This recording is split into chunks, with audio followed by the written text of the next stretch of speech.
మన ప్రభువు రక్షకుడగు యేసుక్రీస్తు వారి పరిశుద్ధమైన నామలో మీ అందరికీ కూడా నా హృదయపూర్వకమైన వందనాలు, అభినందనలు కూడా తెలియపరుస్తున్నాను. మళ్ళీ ఆ, ఇలా కలవటం కొరింథీయులకు రాసిన మొదటి పత్రికలో 11వ అధ్యాయంలో కొన్ని ఆత్మీయమైన సత్యాలు మనం నేర్చుకుంటున్నాం. ఇప్పుడున్న కాలానికి అప్పుడున్న కొరింథీ పట్టణస్థులో ఉన్న ప్రాంతానికి ఉన్న మనుషులకి సేమ్ అని నేను అనుకుంటున్నాను. ఎందుకంటే వాక్యము అందరికీ కూడా ప్రకటింపబడుతున్నది, కానీ ఆ వాక్యాన్ని బట్టి నడుచుకునే వాళ్ళు కొద్దిమంది కనపడుతున్నారు. అంటే ఆయన వచ్చే రాకడికి, ఆ ప్రభు వచ్చే రాకడికి మనం అందరం కూడా మార్చబడి ఆయన యొక్క స్వరూపంలో మార్చబడాలి. ఆయన యొక్క మనస్తత్వం మనలోకి వచ్చేయాలి. అందుకని ఎఫెసీయులకు రాసిన పత్రికలో ఒక మాట ఉంటుంది, విలువైన మాట. ఆ మాట మనము చదువుకున్నట్లయితే ప్రార్థన సహాయాన్ని తీసుకుని ఈరోజు యొక్క భాగాన్ని పరిచయంగా మీకు నేను ఎవరి గురించి చెప్పాలని నేను ఆశపడుతున్నానంటే, కొరింథీయులకు రాసిన మొదటి పత్రిక 11వ అధ్యాయంలో ఉన్న ఆత్మీయమైన మాటలు మనము నేర్చుకుందాం. ఏంటి ఆ మాటలు నేర్చుకుంటామంటే, స్త్రీ పురుషుడు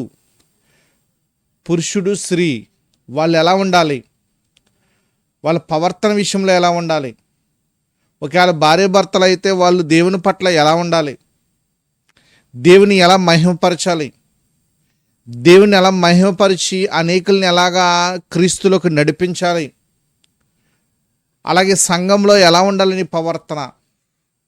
సంఘము ఆయన శరీరమై ఉన్నది కాబట్టి సంఘానికి శిరస్సు యేసుక్రీస్తు ప్రభువారు కాబట్టి, యేసుక్రీస్తు ప్రభువారికి శిరస్సు దేవుడు కాబట్టి, ఇవంతా కూడా ఒక అన్యోన్య సహవాసం కాబట్టి మనమందరం కూడా ఆ ఒక్క దేవునిలో మనమందరం ఆయన యొక్క కృపను మనము అనుగ్రహించుకుని, ఆ కృపను మనం తెలుసుకుని ఉన్నాం కాబట్టి ముందుకు వెళ్తున్న ఈ మాటలు ఏంటంటే, అసలు ఆ పట్టణస్థులు ఎందుకు ఇలా మారారు అంటే, మొదటగా ఇక్కడ నేను చెప్తున్న ఈ పట్టణంలో మొదటగా ఏం జరిగిందంటే అక్రమ క్రియలు ఎక్కువ జరిగాయి. ఇది వ్యాపారానికి మెయిన్ కేంద్రంగా మనం ముందు భాగాల్లో చెప్పబడటం జరిగింది. ముందున్న భాగాలన్నీ మీరు చూడండి. కాబట్టి ఇక్కడ అసలు స్త్రీ పురుషుడు ఎట్లా ఉండాలన్నది ఇక్కడ మీరు గమనించినట్లయితే ముందుకు వెళ్దాం. అసలు ఇక్కడ ఎవరున్నారు ఈ పత్రికలో అన్నది మనం తెలుసుకోనక ముందు ప్రార్థన సహాయాన్ని తీసుకుని ముందుకు వెళ్దాం. ప్రార్థన. మమ్మల్ని మిక్కిలుగా ప్రేమించిన మా పరలోక తండ్రి, నీ ఘనమైన శ్రేష్టమైన నామను బట్టి ప్రభు నిన్ను మహిమపరుస్తున్నాను. ఇదిగో మీ కుమారుని గురించి చెప్పండి అయ్యా. మీ కుమారుని గురించి మేము ఎలా నేర్చుకోవాలో, మీ కుమారుని యొక్క స్వరూపంలోకి ఎలా మేము మార్చబడాలో మాకు నేర్పించండి. మీ సువార్తను పంపించారు, మీ కుమారుని పంపించారు. మీ కుమారుని ద్వారా మమ్మల్ని అందరినీ కూడా మీ దగ్గరికి తీసుకున్నారు నా తండ్రి. ఆత్మీయమైన స్థితిలో మాకు అందరికీ కూడా దయచేశారు. ఎలా తీసుకున్నారు నా తండ్రి? ఇదిగో మీ కుమారుని పంపించడం వల్ల మాకు మార్గాన్ని ఇచ్చారు తండ్రి. అందుని బట్టి తండ్రి నేను స్తుతిస్తున్నాను, గణపరుస్తున్నాను. వింటున్న వీరికి సమయోచితమైన జ్ఞానాన్ని ఇచ్చి, చెప్తున్న నాకు పరిశుద్ధాత్మ సహాయాన్ని ఇచ్చి నన్ను నా పరిచర్ను ముందుకు తీసుకుని వెళ్తామని నా తండ్రి యేసు క్రీస్తు వారి నామములో ఈ ప్రార్థన సమర్పించుకుంటున్నాను నా పరమ తండ్రి. ఆమెన్. రైట్, ముందుకు వెళ్దాం. మనం క్రీస్తు యొక్క స్వరూపంలోకి మార్చబడాలంట. క్రీస్తు యొక్క స్వరూపంలోకి మార్చబడితే మనము ఆయన యొక్క అడుగుజాల్లో ఉండగలం. ఎందుకని ఆయన యొక్క అడుగుజాల్లో మేము ఉండగలము అని చూస్తే, ఆయన ఇష్టాన్ని మనం నెరవేర్చాలి, ఆయన ప్రేమను మనం నెరవేర్చాలి, ఆయన కృపను మనం నెరవేర్చాలి. ఆయన యొక్క అడుగుజాల్లో మనం అందరం కూడా ఉండాలి. ఎందుకని ఈ మాటలు చెప్తున్నానంటే, ఒక మాట మనం ముందు చదివికి ముందుకు వెళ్ళిపోదాం. గలతీయులకు రాసిన పత్రిక, ఇందాక క్షమించండి, ఎఫెసీయులకు రాసిన పత్రిక అని చెప్పాను. గలతీయులకు రాసిన పత్రిక 4వ అధ్యాయంలో ఒక అపొస్తలుడైన పౌలు గారు ఒక మంచి మాట మనకి తెలియపరుస్తూ, దానిలో మనము అసలు ఈ సందర్భాన్ని బట్టి ఈ మాటలు మనము నేర్చుకుందాం. 4వ అధ్యాయము 19వ వచనం. 4:19. నా పిల్లలారా, క్రీస్తు స్వరూపము మీ అందుండు ఏర్పు మీ మీ యందండు క్రీస్తు స్వరూపము మీ యందేర్పడు పరంతరము మీ విషయమై మరలా నాకు ప్రసవ వేదన కలుగుచున్నది. మిమ్ముని గురించి ఎటూ తోచక ఉన్నాను. నేను ఇప్పుడే మీ మధ్యకు వచ్చి మరి యొక్క విధంగా మీతో మాట్లాడగోరుచున్నాను. స్వరూపంలోంచి వేరైపోతున్నారు. ముందు బాగా విన్నారు, ముందు నీ స్థితి బాగా ఉంది.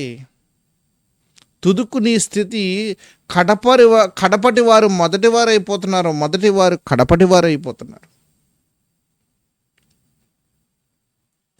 ఈ కొరింథీయులు రాసిన పత్రిక 11వ అధ్యాయములో మొదటి విషయం ఏంటంటే, ఎవరున్నారు అక్కడ? స్త్రీ పురుషులు ఉన్నారు. దేవుడు ఉన్నాడు, పరిశుద్ధాత్ముడు ఉన్నాడు, యేసుక్రీస్తు ప్రభువు ఉన్నారు, అపొస్తలుడైన పౌలు గారు ఉన్నారు. ఏమి తెలపబడుతుంది, ఏమి జరుగుతున్నది అక్కడ, ఏంటి అనే మనం ఫలితాలు మనం చూసుకున్నట్లయితే, వాళ్ళు ఏ ఆలోచనలు అక్కడ వ్యక్తం చేయబడ్డాయి, దాని దగ్గర వచ్చే ఫలితం ఏంటంటే వాళ్ళు స్థితిగతులు బాలేదు. ప్రార్థన ఎలా చేసుకోవాలో వాళ్ళకి తెలియలేదు. ప్రార్థనకే ఆటంకాలు. ఇది రెండో విషయంగా చెప్తున్నాను నేను. ప్రార్థనకే ఆటంకాలు. ఆయన యొక్క అడుగుజాల్లో నడవాలంటే ఆయన యొక్క స్వరూపంలో నుంచి వేరుపరచబడుతున్నారు. అందుకే కదా అక్రమ క్రియలు జరుగుతున్నాయి అక్కడ. చెప్పాలి, ఇంకేం జరుగుతున్నాయి? వాళ్ళు పద్ధతులు మారిపోయి అక్రమ క్రియలతో నిండి ఉన్న లోకం అది. వాటి మయాన్ని సువార్తను చెప్పి సంఘాన్ని స్థాపించి సంఘం యొక్క శిరసై ఉన్న యేసుక్రీస్తు ప్రభువుని వాళ్ళకు పరిచయం చేసి, మీరు మళ్ళీ వచ్చినప్పటికి అభివృద్ధి పొందండి అంటే వాళ్ళు ఏమైపోయారంటే, ఒకడు పౌలు వాడు, ఒకడు అపోలో వాడు, ఒక కేఫా వాడు, ఒకడు క్రీస్తు వారని వాళ్ళు విభజనలు ఏర్పడిపోయి వచ్చాడు కదా. ద్రాక్ష తోటలో గుళుకలు వచ్చి అక్కడ గోధుమల మయాన్ని గుళుకలు వచ్చేసినాయి కదా. మరి రెండు ఒక సమానంగా ఎదగనయ్యి ప్రభా, ఈ గుళుకులతో పాటు మంచి విత్తనాన్ని కూడా తీసిపారేస్తామని రెండు కూడా సమానంగా ఎదగటం జరిగినాయి. అవమానం మీకు తెలుసు కదా, నేను అవమానంలోకి వెళ్తలేదు. ఇది మొదటి విషయం ఏం చెప్పాను. ఇక్కడ ఎవరున్నారు? అపొస్తలుడైన పౌలు గారు ఉన్నారు, తండ్రి అయిన దేవుడు ఉన్నాడు, పరిశుద్ధాత్ముడు ఉన్నాడు. స్త్రీ పురుషు యొక్క వాళ్ళ యొక్క బంధం గురించి ఇక్కడ మాట్లాడుతున్నాడు పౌలు గారు. నెక్స్ట్ ఏంటంటే, ఎక్కడ ఈ జరిగింది అంటే, అపొస్తలుల కార్యం 18వ అధ్యాయం 1-17 వరకు మీరు చూసుకుంటే, కొరింథీ అనే పట్టణస్థం, గ్రీస్కి సమీపంగా ఉన్న వాణిజ్యానికి, అలాగే నలుదిక్కులను కూడా ఓడరేవులకి అన్నిటికి కూడా సెంటర్గా ఉన్న ఈ కొరింథీ పట్టణస్థులో విగ్రహారాధన బీభత్సంగా ఉంది, అక్రమ క్రియలు ఉన్నాయి, దొంగతనాలు ఉన్నాయి. చూస్తే వాయు వర్ష అనేది తేడా లెక్క ఉన్నది పట్టణం. అటువంటి పట్టణంలో సంఘాన్ని స్థాపించి క్రీస్తు గురించి ప్రకటిస్తుండగా వాళ్ళందరూ మారి, మళ్ళీ ఈయన వచ్చినప్పటికి వాళ్ళు మారు మనస్సును పొందుకున్న రక్షణ అనే ఓడలోకి వచ్చిన వాళ్ళు ఏమైపోయారంటే వెనక్కి వెళ్ళిపోతున్నారు పద్ధతులను బట్టి. అంతే కదా. ఇప్పుడు గలతీయులకు రాసిన పత్రిక కూడా సేమ్ అంతే కదా. చూడండి, గలతీయులకు రాసిన పత్రిక 4:19 ఇదే విషయాన్ని మాట్లాడాను నేను. ఈ కొరింథీయులకు రాసిన మొదటి పత్రిక 11వ అధ్యాయం ఇదే విషయాలు కంటిన్యూ చేస్తున్నాను. ఇప్పుడు రెండు విషయాలు మీకు ముందు చెప్పాను. ఎవరున్నారన్నది మీకు చెప్పాను, ఏం జరుగుతుంది, ఏం తెలపబడుతుంది అన్నది విషయాలు మీకు చెప్పాను. ఎక్కడా అని చూస్తుంటే ఇదిగో ఒక ప్రాంతాన్ని బట్టి ఆ ప్రాంతం కొరింథీ పట్టణం చూశాను. ఎప్పుడు అని మనం కాలాన్ని చూస్తే క్రీస్తు శకం 56 అపొస్తలుడైన పౌలు గారు 3వ సువార్త దండయాత్రలో లాస్ట్ ఇది ఎఫెసు నుంచి రాసినట్లుగా మనకి చరిత్ర సుమారు తెలియపరచబడుతుంది. ఎందుకో అసలు ఈ పత్రికను రాయటం యొక్క ఉద్దేశం ఏంటి, పౌలు గారి గురించి మనం చూసుకున్నట్లయితే ఆ మాటలకు మనం వెళ్దాం. అర్థమైంది కదా. గలతీయులకు రాసిన పత్రిక 4:19 ఎందుకు చదివించానంటే ఆయన స్వరూపంలోంచి మార్చిపడిపోతున్నారు. The same to same as it ఈజ్గా కొరింథీ పట్టణస్థులు కూడా ఆయన యొక్క స్వరూపంలో నుంచి, ఆయన యొక్క నీతి, జ్ఞానము, సమాధానంలో నుంచి వేరైపోతున్నారు. కాబట్టి ఇప్పుడు కొరింథీయులకు రాసిన మొదటి పత్రిక మనము ధ్యానిద్దాం. కొన్ని మాటలు చదివికి ముగించుకుందాం. 4వ పార్ట్ ఇదే. కొరింథీయులకు రాసిన మొదటి పత్రిక 4వ భాగం ఇది. 11వ అధ్యాయంలోనే 4వ భాగం ఇది. ఈ 4 భాగాలు ఎలా భాగాలుగా మనం విడగొట్టుకుని నేర్చుకున్నట్లయితే మీకు మాకు కూడా కొంచెం సులువుగా అర్థం చేసుకుంటానికి బాగుంటుంది. మొదటగా ఏం విషయాలు చూసాం మనం? ఎవరు? పౌలు గారు ఉన్నారు, తండ్రి ఉన్నాడు, యేసుప్రభు గారు ఉన్నారు. అలాగే స్త్రీ పురుషుల యొక్క వాళ్ళ యొక్క ప్రార్థన ఆటంకాలు బట్టి ఇక్కడ చూసాం. ఏం చెప్పబడ్డది, ఏ ఆలోచనలు వ్యక్తం చేయబడ్డాయి, ఏంటి అది అని ఏం జరుగుతుంది అక్కడ అన్నది మనం చూస్తే వాళ్ళ స్థితిగతులు బాలేదు. అలాగే ఉంటే నాశనానికి వెళ్ళిపోతారని మళ్ళీ ఆయన చెప్పడం జరిగింది. భోజనానికి ఇంటికాడ లేవా? ఈ సంఘములో రొట్టు ద్రాక్షారసం పాల్గొంటాకి ఎగబడుతున్నారన్నమాట. ఆ ద్రాక్షారసం రొట్టు కోసం ఎగబడుతున్నారన్నమాట. భక్తి లేదు వాళ్ళు. ఇప్పుడు వీడు మత్తయి సువార్త 3వ అధ్యాయంలో చూస్తే బాప్తిసం పొందడానికి అందరూ వచ్చేస్తున్నారు. కోపడ్డాడు ఆయన. సర్పసంతానమా, రాబోయే ఉగ్రతను మీకు బుద్ధి చెప్పువాడేవాడన్నారు. అంటే మారు మనసు లేకుండా వచ్చి మునిగిపోతున్నారు వీళ్ళు. మీరు ఈ పత్రికలు ఇంకో సమస్య కూడా ఉంది. పరిశుద్ధాత్మను వాళ్ళు రుచి చూడలేదే. అపొస్తలుల కార్యంలో మనం చూద్దాం. ఇది అపొస్తలుల కార్యం 19వ అధ్యాయంలో ఈ విషయం కూడా మనం చూద్దాం. ఈ పత్రికలో పరిశుద్ధాత్మను రుచి చూడలేదు వాళ్ళు. ఎలా రుచి చూడలేదు? అపొస్తలుల కార్యం 19వ అధ్యాయం చదువుకున్నట్లయితే మంచి మాటలు మీకు తెలియపరుస్తున్నాను. చూడండి, జాగ్రత్తగా ఆలకించండి. ఆలకించి ప్రభుని వెంటాడండి. ప్రభుని మహింపరచండి. ఆ దేవాతి దేవుని మహింపరచండి. ఆయన యొక్క అడుగుజాడలో మీరుండండి అంతే. 4వ భాగంగా ఏంటంటే ఆయన యొక్క స్వరూపములో నుంచి వెళ్ళిపోతున్నారు. నీతి సమాధానమైన ప్రభులో నుంచి ఏమైపోతున్నారు? మెల్లమెల్లగా సాతాను సంబంధాలు అయిపోతున్నారు. ఆ విషయాన్ని మనం ఒకసారి పరిశుద్ధాత్మను ఎలా పొందుకున్నారో మనం ఇక్కడ చూద్దాం. 19 మొదటి వచనం కాని చదువుదాం. అపొస్తలుల కార్యము 19వ అధ్యాయం మొదటి వచనం కాని. అపోల్లో కొరింథీలో ఉన్నప్పుడు కొరింథీలో ఉన్నప్పుడు అపోల్లో అంటే ఒక ఆయన ఉన్నాడు. అందుకనే కేఫా ఎవరో, అపోల్లో ఎవరో, ఇదే కదా మాట ఉంది ఇక్కడ. మొదటగా మీరు చూసుకున్నట్లయితే నేను పౌలు వాడును, ఒకళ్ళు అపోల్లో వాడును అంటారు. ఆయన అన్నమాట ఈయన.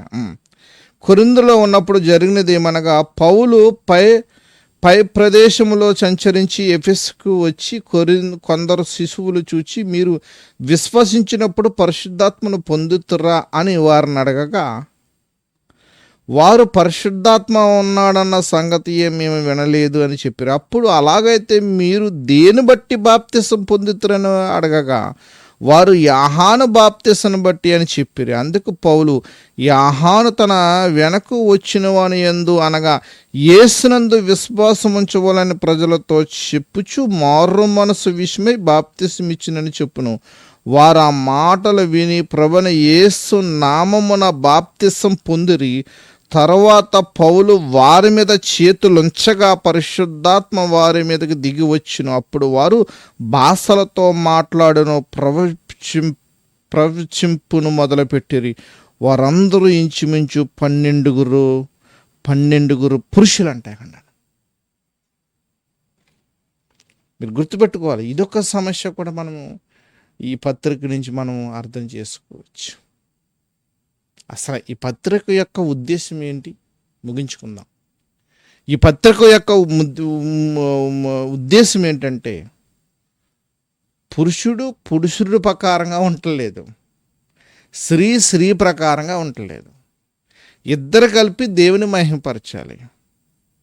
ఈ భూలోకములోనే లింగ భేదాలు, మనమందరం వధువు సంఘంగా ఏర్చబడదు. అందుకనే ఒక ఆయనంట పెళ్ళయింది ఒక ఆమెకి, మొదటి భర్త చనిపోయారు. అలాగే ఏడుగురు, ఎవరో పునరుద్ధానంలో ఎవరో ఈమెకు భర్త అంటే అక్కడ పెళ్ళిళ్ళు చేసుకోరు, పెళ్ళిళ్ళకి ఇయ్యబడరు. నువ్వు అర్థం చేసుకోవాలి ఈ మాటలో. 4వ భాగంగా ఏం చెప్తున్నానంటే 17-18 చూద్దాం. వాళ్ళు ఏమొచ్చిందండి, మీకు ఈ విధి నియమించి మిమ్మల్ని మెచ్చుకొనను,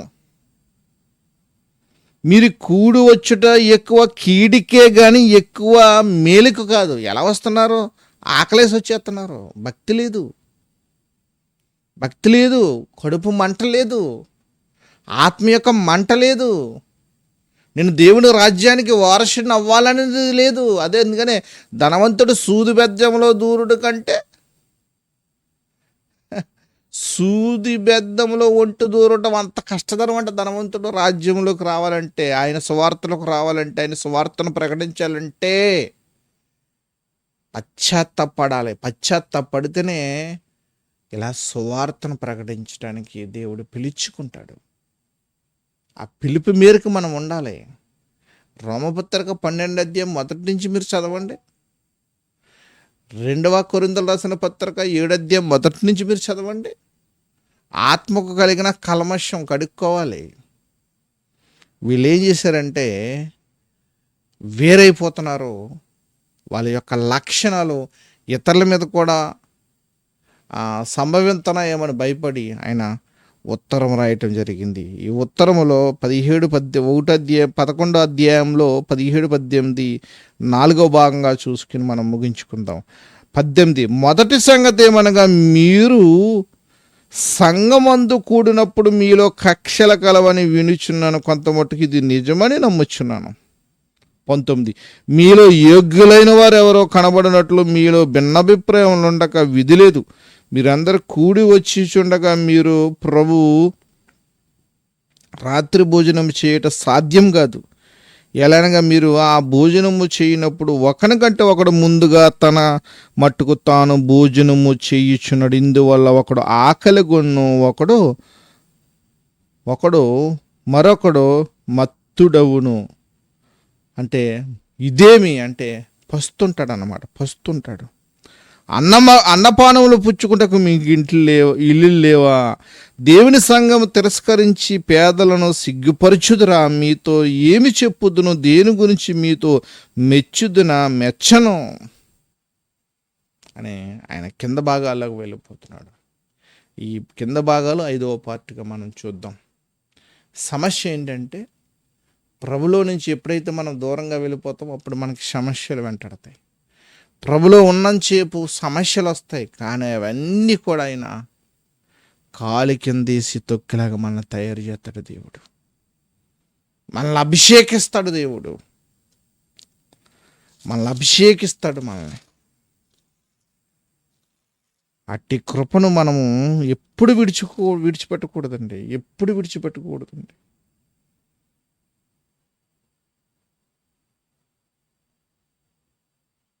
దేవుడు మనల్ని అభిషేకిస్తాడు.